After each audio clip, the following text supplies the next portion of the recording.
Hi everyone, I'm the Limitless Librarian and this is my series review of the Thursday Murder Club series by Richard Osman.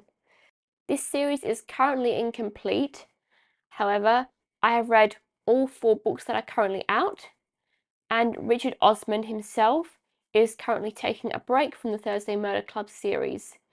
He's releasing a new book in September this year called We Solve Murders, which is in a different series, it's a new series. And also there are rumored to be plans of a Thursday Murder Club movie in the works as well, I believe.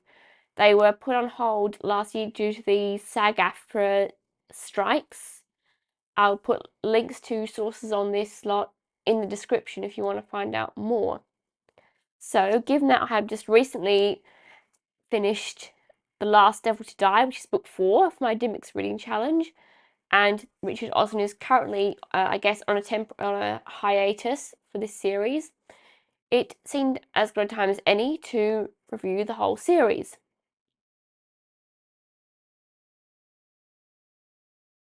So as I said, there are currently 4 books in the series. The series is incomplete, it's not yet finished. In spite of the hiatus, there will be at the very least a book 5. The books that are currently out are The Thursday Murder Club, book 2, which is The Man Who Died Twice, book 3, The Bullet That Missed, and book 4, The Last Devil to Die. So first, what is this series about? Well, it focuses on a group of 4 elderly residents of Cooper's Chase Retirement Village, a retired nurse named Joyce, a former spy called Elizabeth, a psychiatrist named Ibrahim, and a union worker, political sort of guy named Ron. And every Thursday they get together to discuss unsolved murders.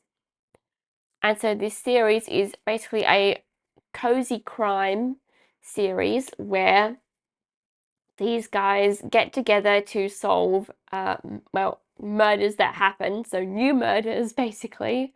And they basically poke their nose into police business. They make friends with this police officer named Donna and her, I guess, supervisor named Chris. So they're also major characters in the series. And so we follow the Thursday Murder Club as they basically do their own investigating, even when the police generally advised against it, and they generally do a better job of it than the police do, as they solve these murders, stick their necks out, get into lots of crazy and dangerous situations involving more spies, drug dealers, like ex-convicts, still current convicts and criminals, mafia people, all of those kinds of people they get involved with throughout the series. The series, being set in England, has a lot of British wit and humour to it, and that is kind of the main draw, in that the witty writing is kind of the main draw, more so than the mysteries, at least for me. So, what are my thoughts on the series? Well, I thoroughly enjoy this series, mainly for the writing. I'm honestly not so much as much of interested in the mysteries or in it for the mysteries as I am really the writing and the shenaniganry that they get up to, and the characters. They're the main draw for me, rather than really being interested in who done it. Even though, of course, it always is still fun to see them unraveling the mysteries, getting clues, getting close to the truth, discovering the surprising twists in the mystery, and eventually finding out who the culprits are. Each of the 4 Thursday Murder Club members has their own unique personality and just character and wit and humour. For example, Joyce is the most stereotypical sort of kindly old grandma, like stereotypical one among them. She's always, inviting everyone around for tea, baking things for everyone, and kind of naive and stuff, but also just trying lots of new things, like trying social media, for example. She always wants to try out the new cool stuff, find out what's what. Whereas Elizabeth, being a former spy, she's more down to business and does not care to be involved in all those things, that the stereotypical old people things. And then Ibrahim is a quiet, most down-to-earth, sort of logical one among them all. And Ron, he's the most outspoken one. If there's something to say or something to be angry about, he will say it. He has no filter. He has no problem getting his opinion out there. He doesn't care who gets angry about it. He's that kind of guy. And so I really like all of the characters and their distinct personalities. I don't dislike reading any of them. I like reading all of them, which is really great because I feel like usually when I read a story that has multiple characters like this, as opposed to just one singular protagonist, there's always at least one that I am less enthusiastic about than the rest. But this lot, that's not the case, and that's definitely an accomplishment. Another thing I really like about the series, especially in the latest book, The Last Devil to Die, is the unexpected emotional moments. Even though the series is primarily focused on the humor of the characters and the writing and the shenanigans and dangerous situations they just, stroll into without a care in the world, there is still very much room for emotional moments. And in fact, I did a whole video reacting to one such emotional moment in the latest book because that caught me off guard. As for the actual whole murder mysteries themselves, it's not really, I don't think it's, I definitely read other murder mystery books, but it's not like a main genre for me. But that's what I do still like murder mysteries.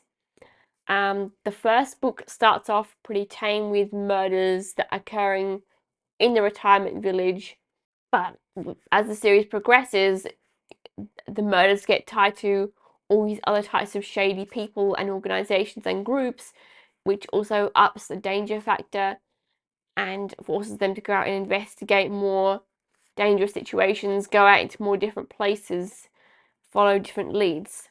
I think the mysteries aren't necessarily as strong as some other ones that I've read. I think I personally prefer more short form murder mysteries a la Sherlock Holmes stories, because it's easy to keep track of everything and be invested in the actual murder mystery as opposed to everyone and everything else around it. I think book 2 and book 4 had the strongest mysteries, compared to book 1 and book 3. Book 1, as I said, was more tame with regards to the setup and the people involved, and book 3 just honestly isn't very memorable to me.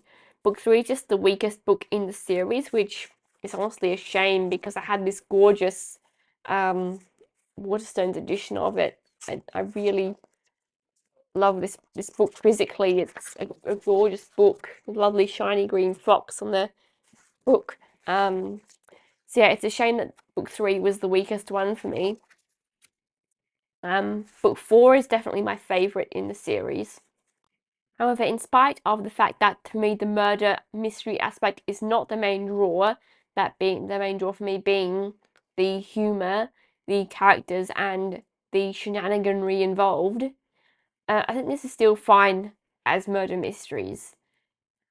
There aren't like tons and tons of characters to keep track of in terms of the mysteries and the clues. They're just not the most memorable mysteries. The books are memorable more for other reasons. So thank you for watching this video.